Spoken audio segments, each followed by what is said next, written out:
Pendle Hill, even the name evokes a sense of unease. Looming over the villages of Lancashire, it casts a long shadow. In 1612, this shadow seemed to deepen, shrouding the land in fear and suspicion. The Pendle witch trials were about to begin. The landscape was harsh and unforgiving. People scratched a living from the land. They were superstitious folk. They believed in the power of curses and charms. Life was precarious. Death was a constant companion. It was into this world that the whispers of witchcraft began. Neighbours turned on neighbours. Accusations flew like arrows in the dark. The very air crackled with fear. England in the early 17th century was a place of deep religious and political turmoil.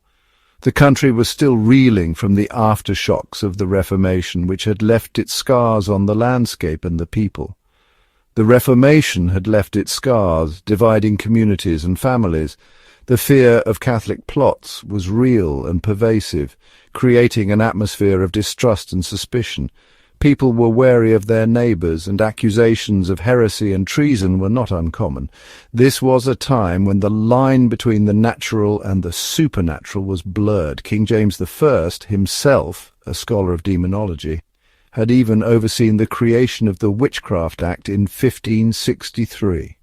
This act was a reflection of the king's own fears and obsessions. This act declared witchcraft to be a felony, punishable by death.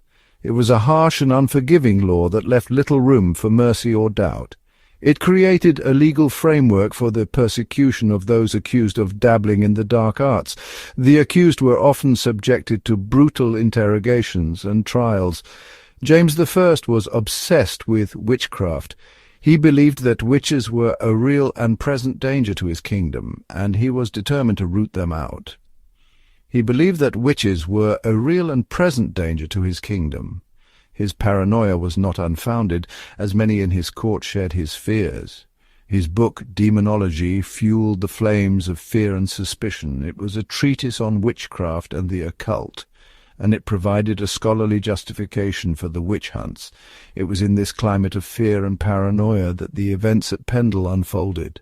The Pendle witch trials would become one of the most famous witch hunts in English history, a tragic testament to the dangers of fear and superstition.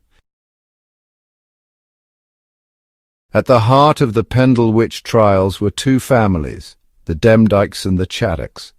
These families were deeply entrenched in the folklore and superstitions of the time, living in a world where the line between the natural and supernatural was often blurred. These were not wealthy families. They were outsiders, living on the fringes of society. Their homes were modest, often little more than shacks, and their lives were marked by hardship and struggle. Their poverty and desperation made them easy targets. In a time when fear and suspicion were rampant, it didn't take much for a neighbour's misfortune to be blamed on witchcraft. Old Demdike, or Elizabeth Southerns, as she was known, was the matriarch of the Demdike family. She was a figure of both fear and respect in the community. She was an old woman, blind and frail, but she had a reputation as a cunning woman, one who knew the old ways. Her knowledge of herbs and folk remedies was both a blessing and a curse. Her daughter, Elizabeth Device, was a more volatile and unpredictable figure. Known for her fiery temper and sharp tongue, she often found herself at odds with her neighbours. The Chattocks family was headed by Anne Whittle, known as Chattocks. She was a widow, struggling to make ends meet in a harsh and unforgiving world. Her daughter, Anne Redfern, was also implicated in the accusations. The bond between mother and daughter was strong, but it was not enough to protect them from the hysteria that was to come. These women and their families would become pawns in a deadly game, a game driven by fear, superstition, and the desire for power. Their lives would be forever changed by the events that unfolded in the year 1612. The spark that ignited the Pendle witch trials was a seemingly insignificant encounter. In March 1612, Alison Device, daughter of Elizabeth Device, met a pedlar named John Law on the road. She asked him for some pins.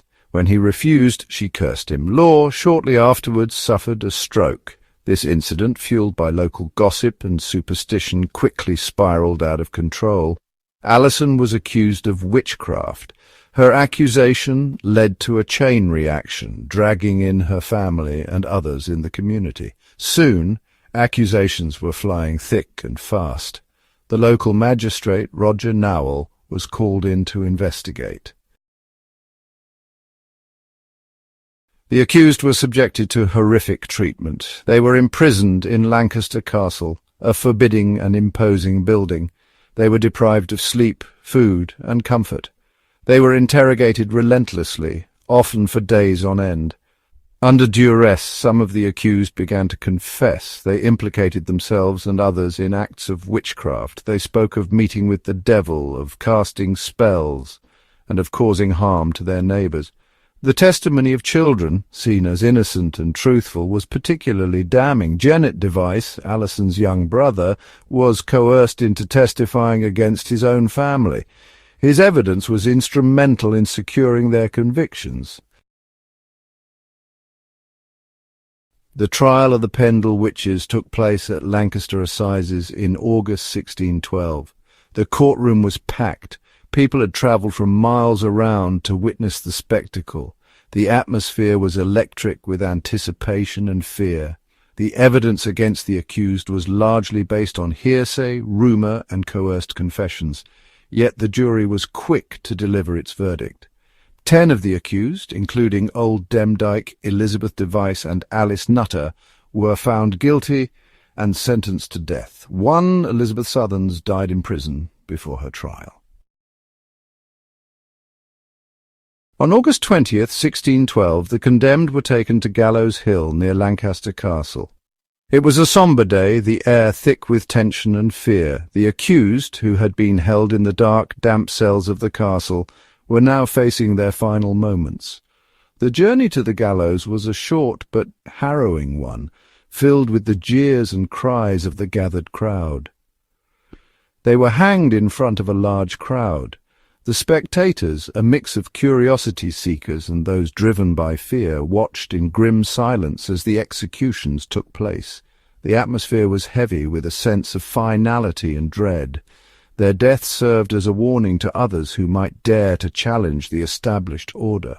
The authorities hoped that these public executions would instill fear and obedience in the populace, reinforcing the power structures of the time. The Pendle Witch trials were a tragedy. They were a stark example of how fear and superstition could be manipulated to control and oppress. The trials were not just about witchcraft. They were about power, control, and the suppression of dissent. They were a product of their time, a time of fear, superstition, and religious intolerance. The early 17th century was a period of great upheaval and uncertainty, and the witch trials were a manifestation of the anxieties and tensions of the era. The accused, mostly poor and vulnerable women, were victims of a system that was rigged against them. They were easy targets, scapegoats for the community's fears and frustrations.